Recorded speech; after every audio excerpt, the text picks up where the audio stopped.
Ladies and gentlemen, welcome back to Let's Play Civilization 5 as the Dutch Masters of Dune.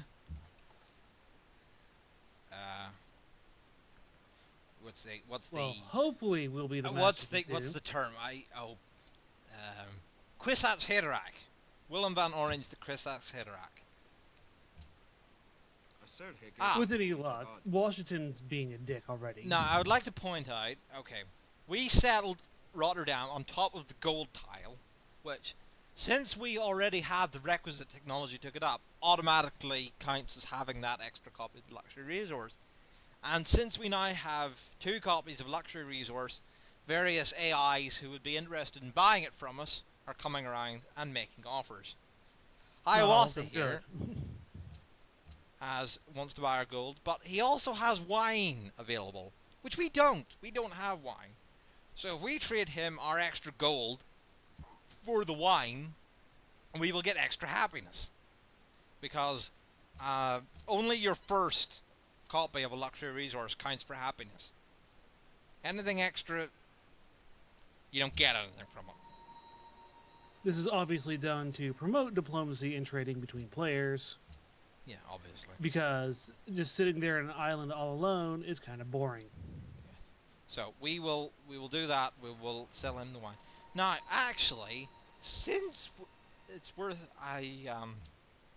another thing I tend to get very bad about playing the Dutch.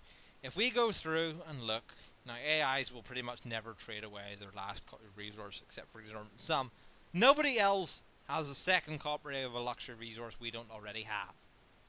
If they had, though, we as the Dutch who retain half the happiness, our last luxury being traded away as our unique ability.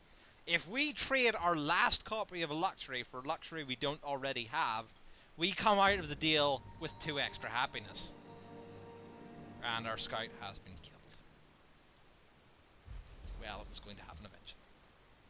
Yeah, that's the life of scouts. They either die or they get promoted to archers by ruins.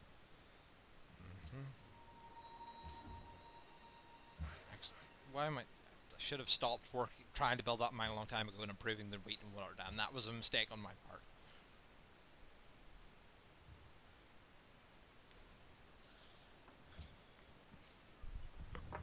Because So food is important. right now we are just trying to get our aha. Somebody got a worker stolen. Oh, do you have anyone near that can actually grab it? Nope. Oh, But they will take him to this camp right here, which I think I will send my spearmen over to try and liberate. what's better than 1 worker? 2 workers. Especially Nobody when wants one's us to free. clear that camp yet, but Who cares if it gets a free worker? yes, if we capture them, we can keep that worker for ourselves, regardless of who it originally belonged to. You can send it back for a diplomatic boost, but I'm not going to. Oh yeah, oh look at that. Oh, for fuck's sake, Washington. Yeah, no, he's dead. We're going to murder him. Quick, start researching dynamite. Oh please, look at that. It's mostly open terrain. We don't need dynamite for that. They're all gonna. He doesn't know how the secret of our art of polders are gonna be such shitty cities. He's also an AI. They're gonna be such shitty cities. Oh, Well, actually, no. Those are pretty much where I would have put them if I was playing. So, look at that. Like, look, he's got the observatory city next to the river, in range of the luxuries. He's got the one right there on the curve with the you get the wheat and the everything. Yeah, and the no, incense and the citrus. it's fine. He actually settled them in decent spots. No, they're not decent spots because we wanted them. They're horrible places for him to settle. No, I keep them. It means we don't have to spend production producing settlers. Yeah.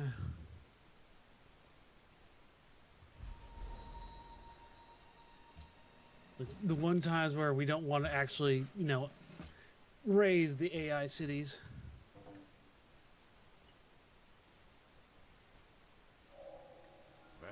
Right, now what I should probably do now is take this tile away from Amsterdam.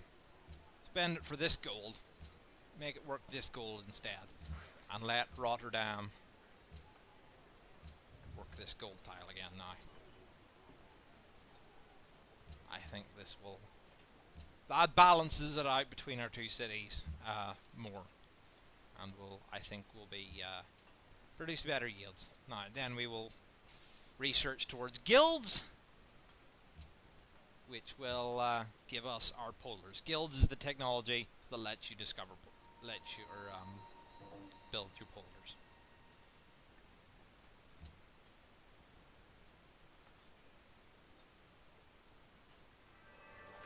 There we go. We have completed the Hanging Gardens in Amsterdam. I'm very pleased about that. I think we're quite lucky to get it. That gives us a bonus of +6 food in Amsterdam. Amsterdam will grow very quickly now. And next up, we're just going straight into Petra. We'll probably have a lot of competition for this wonder, but if we can get it, the bonuses it provides are so huge that not going for it in a situation like this is just stupid. Yeah, frankly. No, you have to go all in on Petra, even at the lower difficulties. But if you can get it, it's just such a powerful wonder. Yeah. You don't always have to go all in. It depends on the type of map. Okay. Because somebody else has to have a desert city to be able to do it. So. At the same time, the AI will build it on a city that has only one desert tile. Yeah. Now, okay, Japan is currently, you can see here, Jerusalem says that Japan has just become the ally of Japan, or Jerusalem. As a result, Japan being at war with Hiawatha, Jerusalem has now also declared war on Hiawatha. If we were to get more influence than Japan, another 31 influence, which we could get by sending a trade route to Jerusalem, Jerusalem would instead become our ally, and Hiawatha would make peace with them. And because we are currently friends with Jerusalem, which we got for destroying that barbarian camp, we're getting a slight bonus. We're getting +2 faith per turn from them. It's very nice. Always nice, yeah.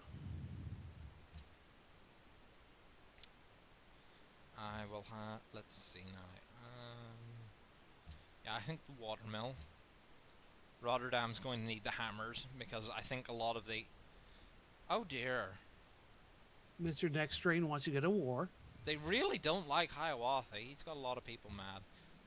He probably expanded too close to them. But, I think actually if I do... No, just short. Well, I can buy it next turn.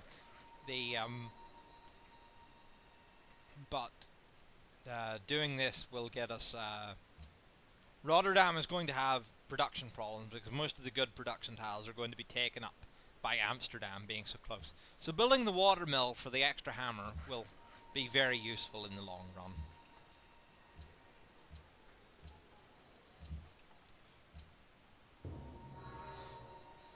Oh.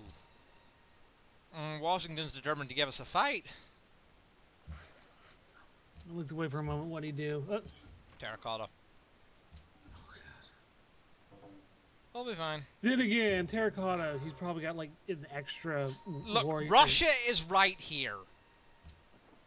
Здравствуй. Продолжай. No?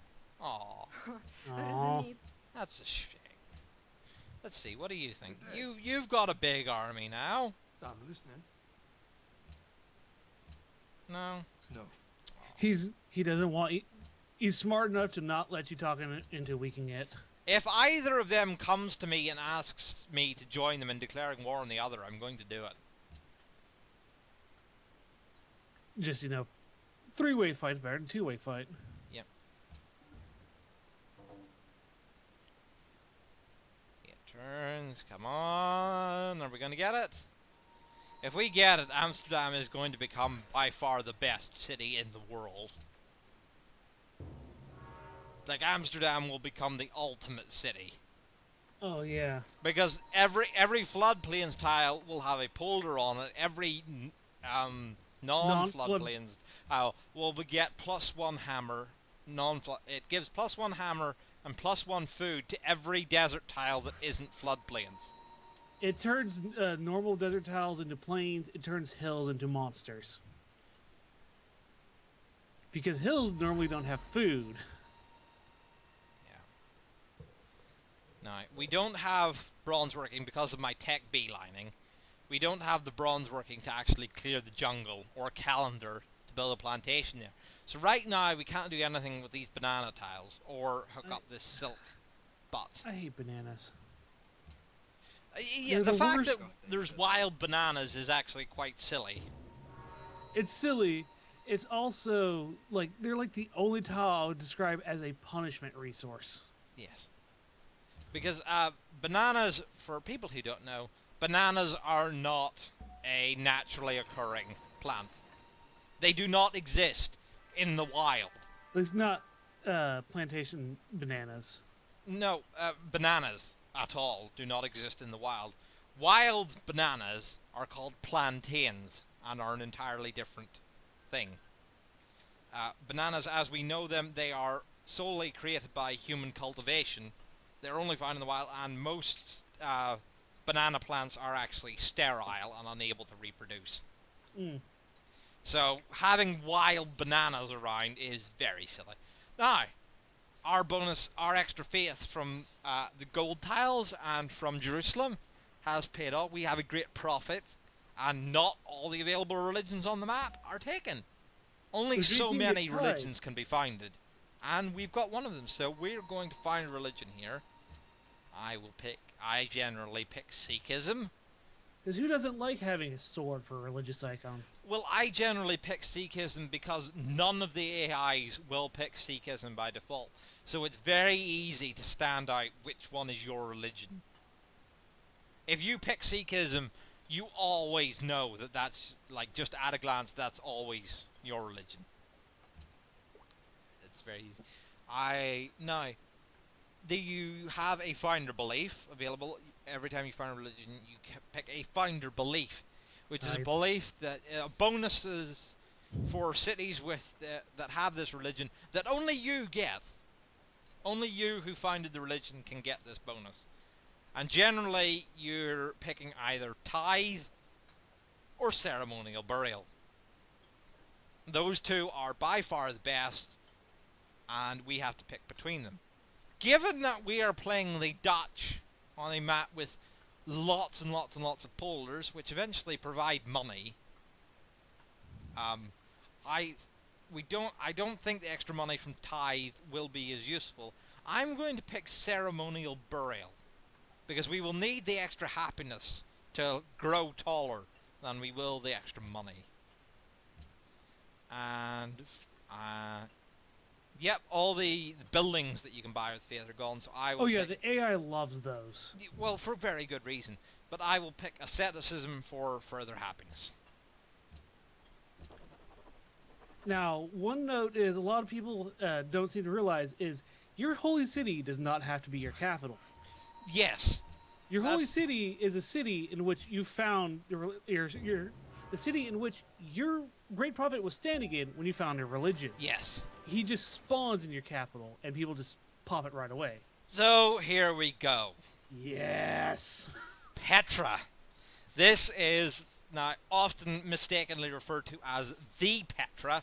Don't do that, people watching this. Don't call it the Petra.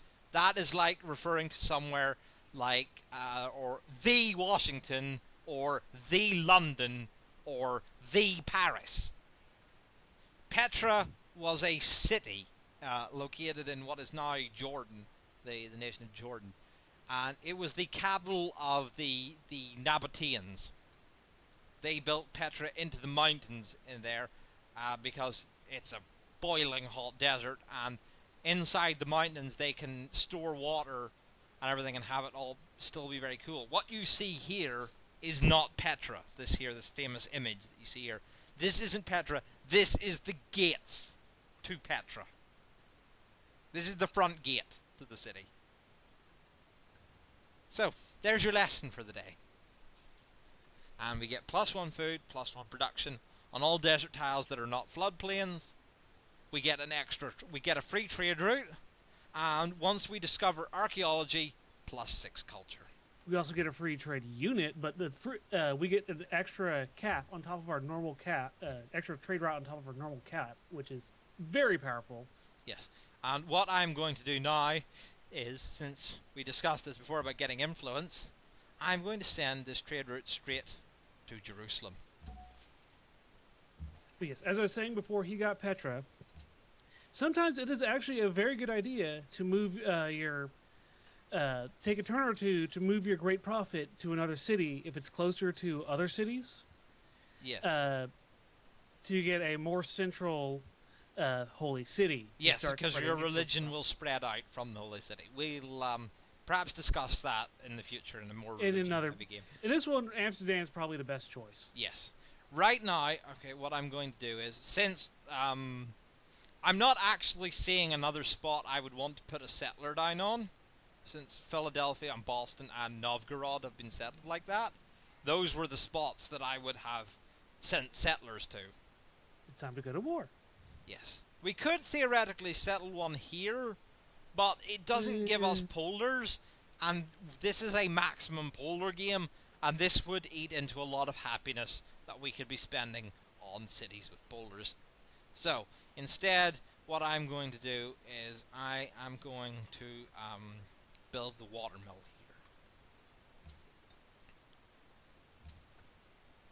here. Because that's more food for another citizen, production for more stabby things. Yes. And we have discovered guilds. We have entered the medieval era, and we can now build polders. Also, the trade route to Jerusalem has given us enough influence to make them our ally. So as an ally from them, we get their luxury resource. They have gems. They give us the happiness from those gems. We get that as happiness. And because they're a religious city-state, we get more faith from them. So before, we were getting +2 faith. Now, because we've entered the medieval era and are getting increased bonuses from city-states and we are allies with them, it has gone up to +8 faith per turn.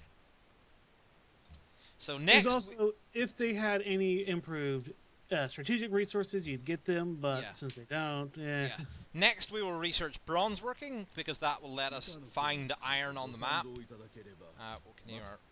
It will let us find iron on the map, let us build spirit, and also let us construct barracks, which are important because barracks allow your military units to start out with extra strength. I will build our first polder here. Start building it.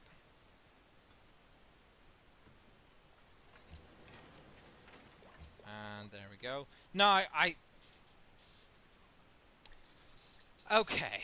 Now, here's the debate. Do we want to start building up right away an army to fight Washington, or do we want to take Machu Picchu?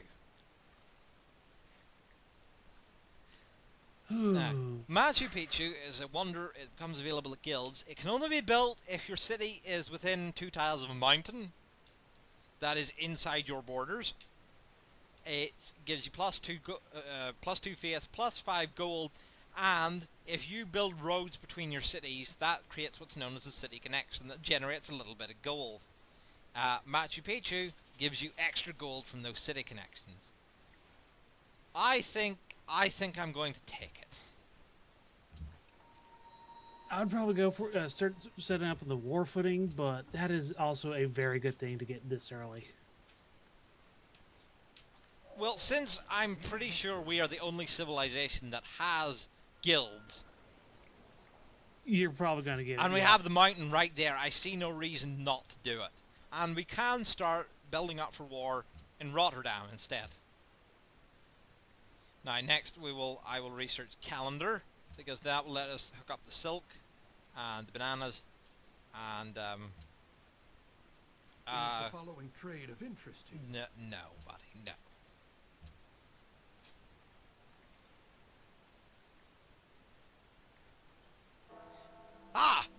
Okay, this is a new mechanic. This is golden ages.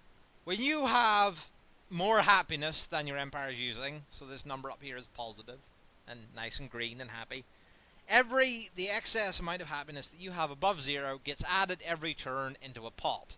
When the pot fills up, you get a golden age for a little while, and golden age increases the amount, any tile that you have that produces gold. Golden age gives +1 gold to all those tiles, and it gives you plus 20% to your culture. And it doesn't give you a bonus to science, I don't think. So I think it's sadly not. Yeah, it's just gold and culture, and production in your cities is increased by 20%.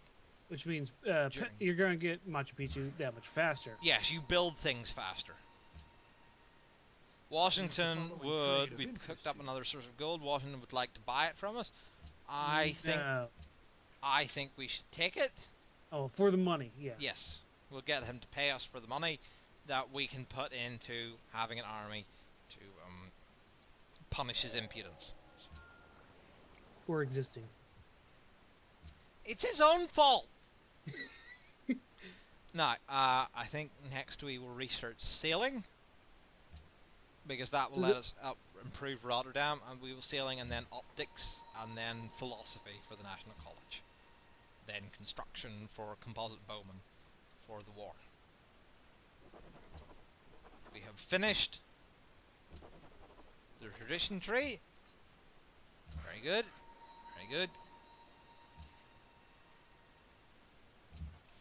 Finishing the tradition tree, every time you finishing a policy tree actually gives you another bonus on top of everything from the policy tree already. And you see here, seem to be pretty good bonuses. Adopting all policies in the tradition tree will grant plus 15% growth and a free aqueduct in your first 4 cities. It also allows the purchase of great engineers with faith after the industrial era. That is not to be discounted, and is considered a very, very big part of why tradition is now the best policy tree to take. Yeah, that finisher is just bonkers, because your cities grow faster twice over. You get the straight growing faster from extra the bonus food, and aqueducts carry over 40% of the previous of the food used to grow a level to the next level. Basically, you only have to grow 60%. Yeah, the total cost to go up to the next level of population in your city goes as... you got the first polder, but Amsterdam's name tag is in the way, so that people can't really see it very well. Yes, you can see there's the polder. That's your polder. And he's working on another. Yeah. Again, in real life, this is land Absolutely that has silly. been reclaimed by building a wall in the sea and then pumping all the water out. Yeah, these really don't make sense to be built on floodplains, but they needed to have some way to balance out how rare marshes were, and the fact that marshes can be destroyed, and that everyone else really wants to destroy them. Yes, they needed a way to make everything work in the game, but it's nonsense. It's from a real life perspective, it's complete nonsense. But in terms of game mechanics, it actually works out very well. And the Dutch get a lovely 10 when they're winning in the desert. Here we go, Machu Picchu. And you have even more money. Yes, and now we will start building barracks. We could build mints for extra money. That would actually give us a lot of extra money, because a mint with all these gold tiles we have here, a mint would give +2 to all of them. But I don't think I'm going to do that. Not yet. Eventually, Yes, I think right now it's more important to start building up for war. And looking at it, Philadelphia, I will probably burn down and even for the observatory, I think I would rather have it here on this grassland, because then we can instead use Philadelphia or whatever the city we put here for. It can get the 3 gold tiles, which our religion is giving us bonuses to, and it gives us. I think in the end that might be more useful than being able to build the observatory. We'll see. Because you'll already I might have changed my mind again when the time comes. Because that will give you already have the observatory in Amsterdam, which will have the National College. Yes. Okay, so there we go. We have fishing boats. I've been building these in Rotterdam because they will help. They help the city grow. They improve the fish. They make the fish stronger. Unfortunately, workboats get used up when you improve a tile with them. But what can you do? That's one thing. So there we go. We have our first spearman. And with that, our spearman, our first military unit that we've trained ourselves. With that, I think that's it for episode 2. So thank you for joining me, everybody. We'll see you next time.